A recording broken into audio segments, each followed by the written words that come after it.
I've gotten really tired of talking about Ken Ham, so today I thought I'd talk about Alex O'Connor. Talking about Ken Ham.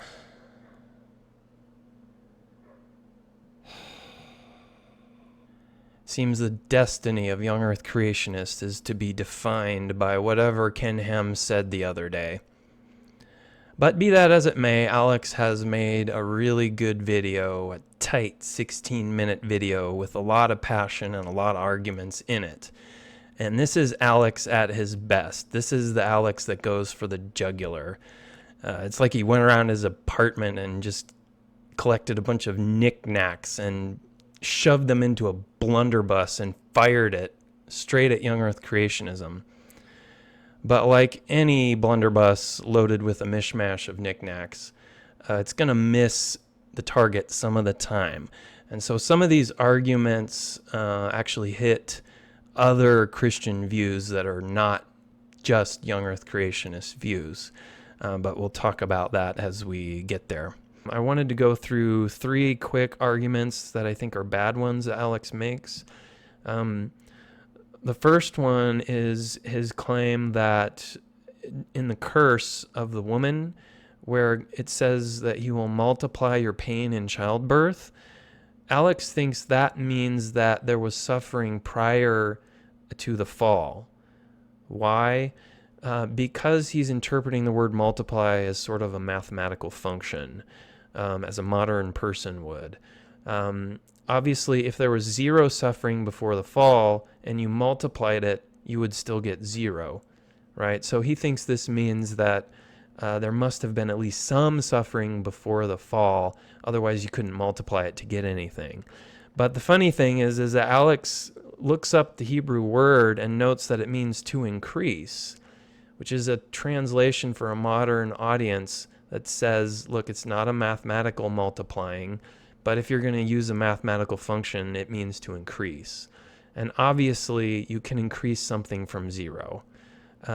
So obviously, 0 can increase to 1, and so there can be 0 suffering prior to the fall. The only reason you would interpret it this way is if you thought multiply meant a mathematical function, and clearly the Hebrew doesn't mean that, as Alex looked up himself. So this is a bad argument. There was no suffering before the fall, at least implied by this verse, I don't think. Another argument used by Alex is one that I've talked about before. It has to do with what God tells Adam about the tree of the knowledge of good and evil. And he says, "For on the day you eat of it, you will surely die." Okay, now this has been talked about a lot. Alex even goes to Genesis 5, where it says Adam lived to be 930 years, which shows he didn't die that day, right? And he says, look, there might be ways around this, but it would make your interpretation of the passage inconsistent. And we'll get to that in a second. But the actual interpretation here is actually, I think, a translation issue. And it's been talked about a lot. The Hebrew phrase there it literally means dying you shall die. Okay? And that seems to indicate a process that begins and ends in death. Like you shall die eventually, but you will start dying right now. And there's no real good English translation for this phrase, and that's why it causes confusion. But I think it clearly, well, not so clearly maybe, but in Hebrew, if you were a Hebrew reader, you would read something like, you will start dying now, and then eventually you will die. You will reach the end of this dying process, okay? And I think that's just a translation issue. Now, Alex notes this, right? But then he goes on to say that if you give some other interpretation than the literal meaning of those words in English, it means you're being inconsistent when you interpret other parts of Genesis literally. And this is another bad argument that I hear all the time. We need to express what the hermeneutic is that we're using. It's called the grammatical historical hermeneutic, and it just means what do the words mean in its grammatical, meaning textual, and historical context. Okay? That does not require you to read every single word literally. There can be figurative and metaphorical language in historical narratives, and it happens all the time. So, for example, if I said something like, I liked the sunrise this morning, there are parts of that sentence you should interpret literally, like I liked and this morning. Okay? But there's also a figurative word in there, a figure of speech, sunrise. That is not me asserting geocentrism, that the sun moves or rises. That is a word, that is a figurative word that means what we all know a sunrise is. And so it would be a mistake to interpret that as being some kind of allegory. It's not an allegory. It's a literal statement with a figurative word in it. Okay? And we all know what it means. And we know that it doesn't mean I'm literally saying the sun is moving in a sort of model of the solar system, right? So historical books can contain figures of speech and metaphorical language, and we need to interpret it for what it means in its grammatical historical context. Now, confusion can be caused sometimes because the term grammatical historical, which is an actual sophisticated hermeneutic, and I've heard entire presentations on it that address this very issue of figures of speech, okay? That term has a lot of syllables in it. It's hard to say. Grammatical historical. What is that, like 7 or 8 syllables? So sometimes we abbreviate it and just say literal. And I think that's a mistake. I don't think we should do that. But that's what people mean when they say we're interpreting Genesis literally. And you need to read people and interpret people charitably. They're not meaning when they say I have a literal interpretation that every single thing, every single word has to be a literal interpretation, word by word. That's not what it means, okay? So I think this is a bad argument by Alex. It requires an uncharitable interpretation of what young earthers say. All right, now on to the main issues. Alex begins to discuss original sin. Now, original sin is a traditional doctrine that is widely held in Christianity. It means that because of Adam's sin in Genesis 3, because of the fall, we all inherit the guilt for Adam's sin. Or it even sometimes means we actually sinned with Adam. Okay? And this has to do, again, it goes back to Augustine, which I've talked about in a couple previous videos, how Augustine did not know Greek. And he had a Latin translation of, among other things, the book of Romans. And he interpreted Romans 5, verse 12, as in support of this doctrine. Now, in a modern English translation, Romans 5:12 reads, "Therefore, just as through one man," meaning Adam, "sin entered the world, and death through sin, and so death spread to all men," key phrase, "because all sinned." The Bible does not say that we sin or that we experience death because of Adam's sin. It says we experience death because we all sin. Okay? Romans 3:23, I think, is the wages of sin is death. 6:23 is the one that says all have sinned and fallen short of the glory of God. It might be the other way around. Sometimes I mix those up. Romans 3:10, there is no one righteous, not even one. Okay? The Bible says we all have sinned. It does not say we all must sin. Okay? And the doctrine of original sin says we all must sin because we inherited this sin nature from Adam, and the sin nature from Adam makes us sin. Okay? The Bible does not say that. Sometimes it also says we shared in Adam's original sin. Now, what is the Latin here that Augustine was using? Well, the Latin mistranslation of Romans 5 takes that phrase, because all sinned, and interprets it as in whom all sinned. Okay? Instead of because all sinned, it says as in whom all sinned. And Augustine interpreted that to mean we all sin in Adam. We all sinned in Adam. Okay? So either we're all somehow in Adam. This would be like a traducianist view of hereditary passing on of the sin nature, or some other thing. But in Adam we all sin, so we are either guilty because of Adam's sin, or we sin because of Adam, right? And the Bible does talk about a sin nature in Romans 7. So we need to explain what the sin nature is if we're going to go away from the doctrine of original sin. We need to explain what the sin nature is, and we need to take seriously the fact that the Bible does say we all sin. It doesn't say we all must sin. Okay, but again, a lot of this is going to be aimed at a doctrine of original sin, which a lot of Christians believe in, has nothing to do with your view on the age of the earth. Okay, so this is the blunderbuss hitting some additional targets that are not being aimed at here.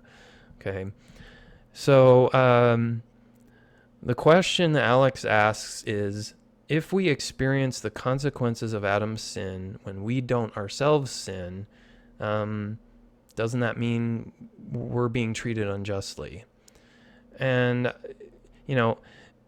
this might be a misinterpretation of original sin, but Alex could go the other way with another interpretation. He could say, if we have no choice but to sin according to our sin nature, why are we guilty of it if we could not have done otherwise? Now, I think Alex is correct here.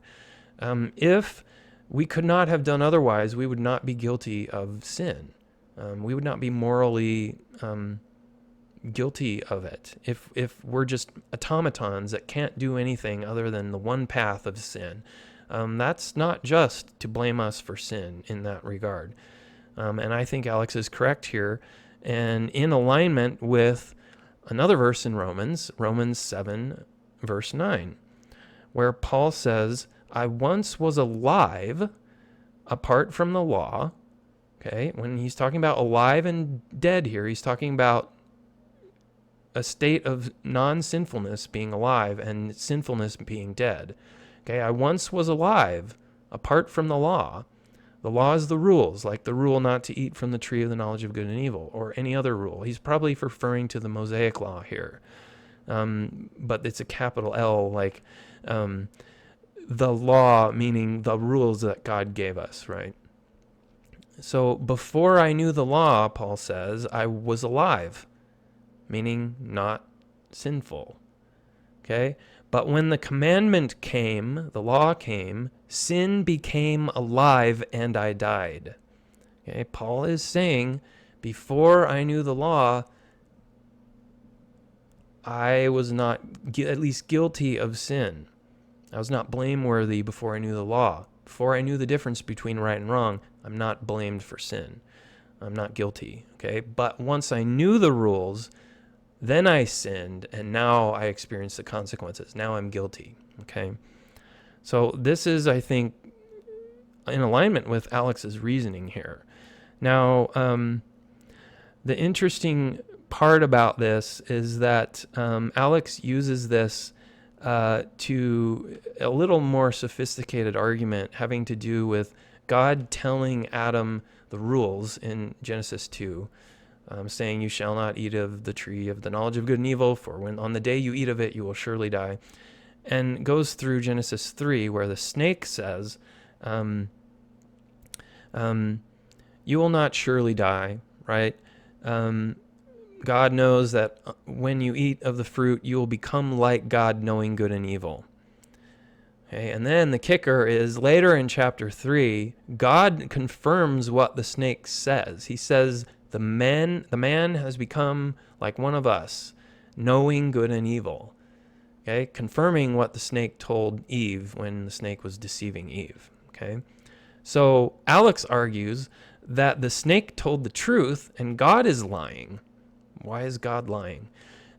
Because he didn't die on the day that he ate of it. Okay. Well, I explained that issue already, but the other issue is the snake telling the truth? Right? And it seems to be the case. Obviously, the snake is telling the truth because God confirms it. Okay. So the question becomes that Alex turns this into a sophisticated argument. He says, how could Eve have been guilty of breaking the rule if prior to breaking the rule, she had no knowledge of good and evil? Meaning the kind of knowledge that Paul is talking about in Romans 7:9. Eve didn't know the rule. So how can she be guilty for breaking it? If she doesn't know good and evil until after she breaks the rule, why are both Adam and Eve morally responsible for breaking the rule? Pretty good argument by Alex, except I think there's again a problem of interpretation here. I think that knowing good and evil in Genesis chapter 3 is an experiential knowing, not an intellectual knowing. And this way of using the word knowing is used in the Bible a lot, actually, as experiential knowledge.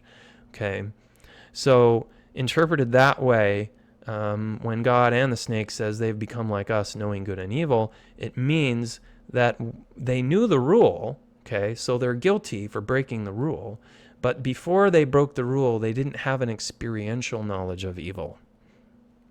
Okay, so that solves that problem, but it brings up another issue, and that is that if this is a comparison with God, doesn't that mean God had experiential knowledge of evil as well as good?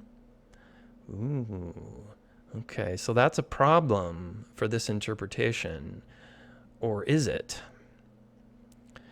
I say it's not, because we have other passages in Scripture that affirm that God causes quote-unquote evil. And the Hebrew word here is ra, if that's the correct pronunciation. And it is the same Hebrew word used in Isaiah chapter 45, verse 7, which is a famous passage because it starts out talking about a prophecy of Cyrus, king of Persia. And Isaiah was written prior to the king of Persia, Cyrus becoming the king of Persia by something like 100 or 200 years or something. Okay. And so I'm going to read Isaiah 45, verses 5 through 7 for some context. This is God speaking. I am the Lord, and there is no other. Besides me, there is no God. I will gird you, meaning Cyrus, though you have not known me, that men may know from the rising to the setting of the sun that there is no one besides me. I am the Lord, and there is no other. Verse 7, the one, meaning himself, this is continuation, the one forming light and creating darkness, causing well-being and creating calamity. I am the Lord who does all these. The word calamity there is ra, the Hebrew word that is translated as evil in Genesis chapter 3. It's translated calamity here, probably because the English word evil has connotations that are really too close to sin in English. Okay, and so you don't want to translate it evil here because you'd be literally saying God does evil. Okay, so what is going on here? Does God do evil? Is God evil? Does he do evil? What's happening here in Genesis 3 and also in Isaiah 45? What's going on? Okay. Well, I'm going to define, finally, sin versus evil. I define sin as a choice made against the will of God. So any agent can make a choice against the will of God, except for God, because it's his own will, right? He can't choose against his own will. That's a logical contradiction, because a will is the capacity for choice, okay? So angels can choose against the will of God. Human beings can choose against the will of God. So angels and humans can sin. That's about it. Nature can't sin because nature can't make choices. Okay. God can't sin because God can't choose against his own will. Okay. Now, what about evil? Okay. At least in terms of this passage in Genesis 3, the word translated as evil here, ra, I'm going to say that this means anything in the world, let's say anything outside of God, and anything that's not in the new creation, meaning what we typically call heaven, but it's the new heavens and the new earth. Anything in this world and not in the new creation that goes against God's original intention for, again, this world. Okay? So it can't be something that's evil in this interpretation, or ra, can't be something that's in the new heavens and the new earth, because that's without the consequences of sin. And sin is defeated then, okay? But it could be in this world, and it's something that is against God's original intent, okay? So by that definition, can we say that God causes evil or does evil? By that, or ra, by that definition, yes, we can. We can say that. God can do things that are against his original intention for this world. Why? Because man sinned and screwed it up. We screwed it up. Everything's wrong now, and now God has to do something different than what he originally intended in order to bring about the plan to reconcile sinning sinners to himself and bring them into the new creation where there won't be any evil. Okay? In order to redeem the world through destroying it eventually and new creation, God has to do things that are against his original intent. And that's how I think the term evil should be understood in Genesis 3. It might be appropriate to translate it differently.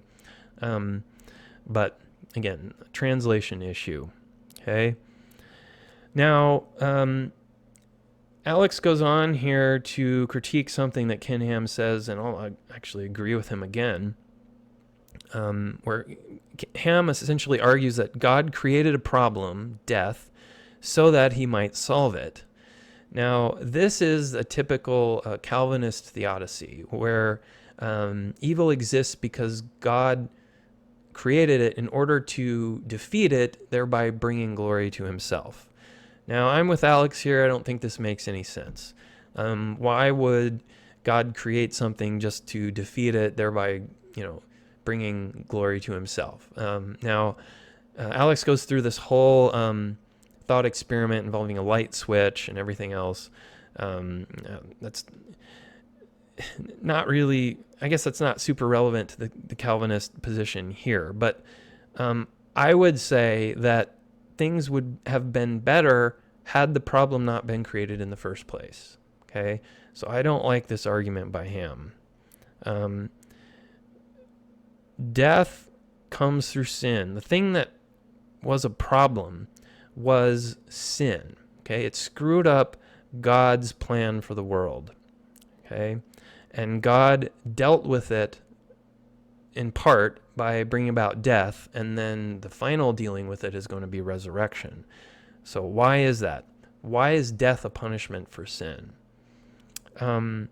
Well, I think it's because sin is habit forming.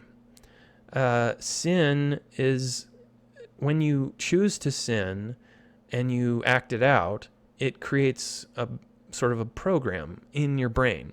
Okay? And it's the same thing that happens when you learn to walk or you learn to ride a bike.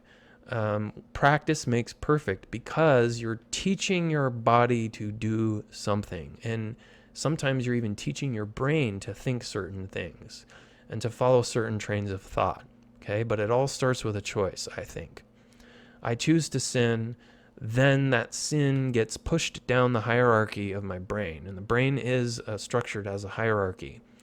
And the more you do it, the more automatic it becomes. This explains things like addictions.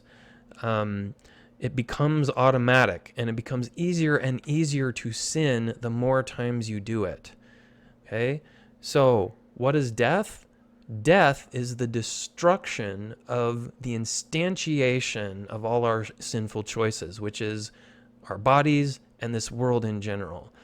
When we sin, we mess up God's plan for the world, and that gets instantiated into the world. Okay?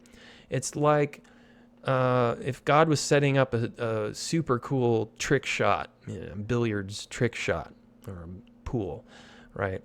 And he had it all set up, and he strikes the cue ball, and then right as he strikes the cue ball, a human being with his free will moves his hand in and adjusts one of the balls by a tiny fraction of a an inch or whatever, centimeter. We'll go with the metric system for our British friends. And it screws up the trick shot. And maybe some of the balls go into the pockets, but it doesn't work the way God wanted it, the way the trick shot was set up.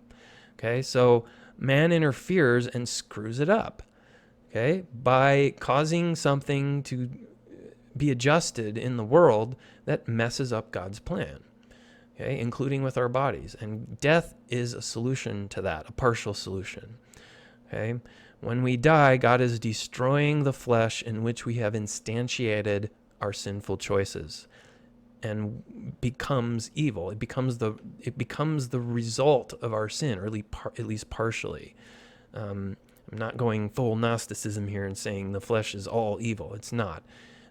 It's the instantiation of sinful choices in the flesh that is a problem, okay, and in the world generally, okay. So that's the reason for death, I think. And resurrection means we'll have glorified bodies where we have not had that instantiated sin in those glorified bodies.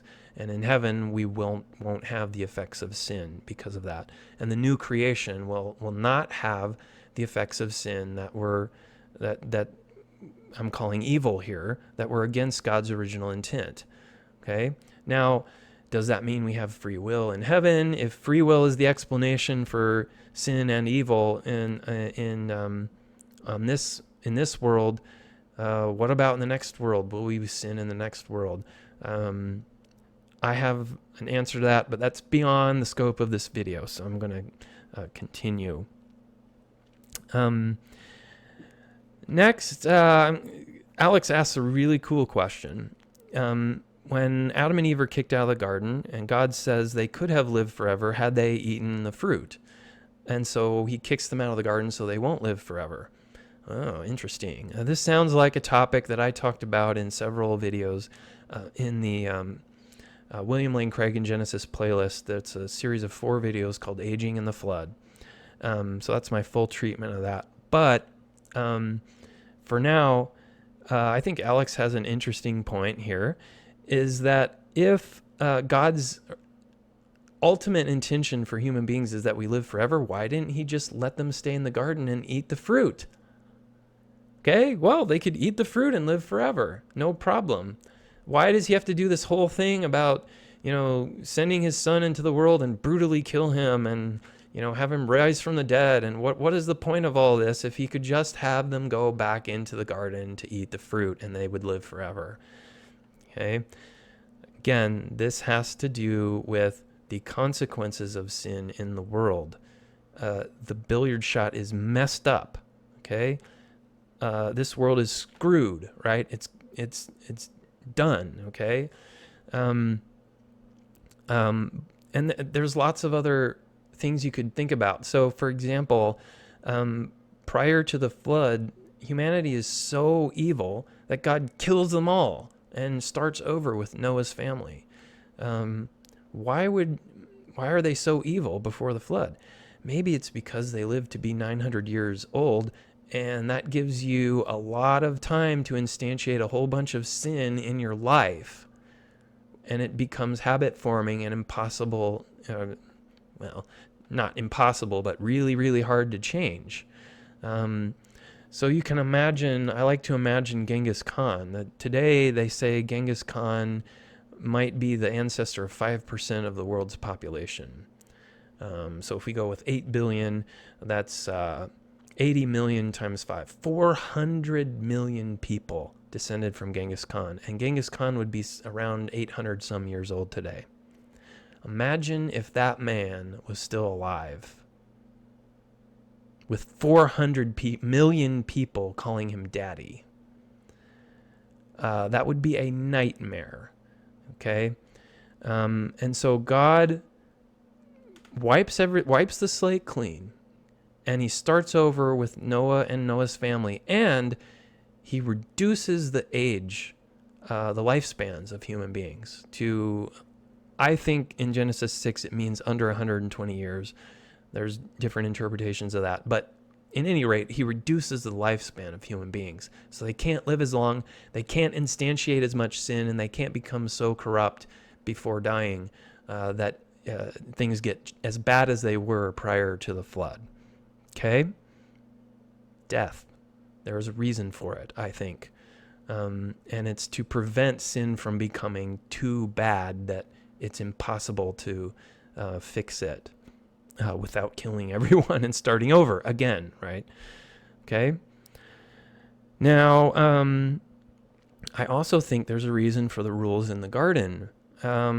I think there were probably many rules in the garden, not just the one we know about. There can always be things that the Bible doesn't tell us that actually happen. In fact, in the Gospel of John, John tells us Jesus did many things that are not recorded in this book. Okay?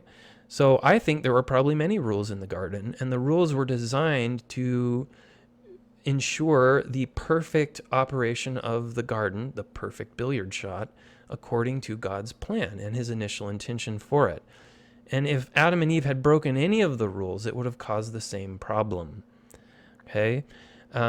So in general, that's my argument. Again, specifically, I have a specific idea about this that I talk about in the aforementioned Aging in the Flood YouTube videos, where I speculate about why this particular tree could not be eaten from. Okay? But again, beyond the scope of this video. But in general, I think there is a reason for the rules. Okay? It's not just, hey, you can't flick this light switch, right? And now I'm mad at you because you did it, this sort of thought experiment that Alex uses. There are reasons for the rules. And just because the reasons are not in the text doesn't mean there weren't any. And I, again, speculate about some of those reasons elsewhere. But it leads to we can talk about the curse on the snake. I speculate about that elsewhere as well. The snake is cursed to move around on its belly and eat dust the rest of its life. I have, again, particular interpretations of that. I think eat dust here is a reference to eating other animals, eating dead flesh. So I think this is the beginning of scavenger or carnivorous behavior, is part of the curse on the snake. Now, again, the snake is not a conscious agent. I disagree with Alex. I don't think animals can experience suffering. So I see this as a natural consequence of the particular sin that's mentioned in Genesis 3. Again, I'm trying not to talk about that because it will take too long, but I talk about it elsewhere. What I think happened with the snake, why the snake was cursed this way, I think it's a direct result of the specific sin that Adam and Eve committed. Okay? But that's all speculation. Okay.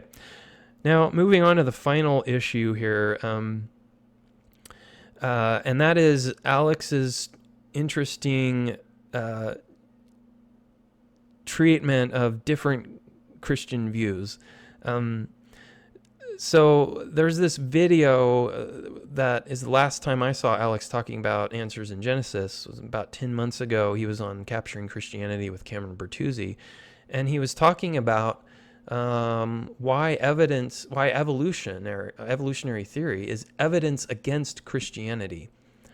And he goes through several reasons, which, I might agree on some of that.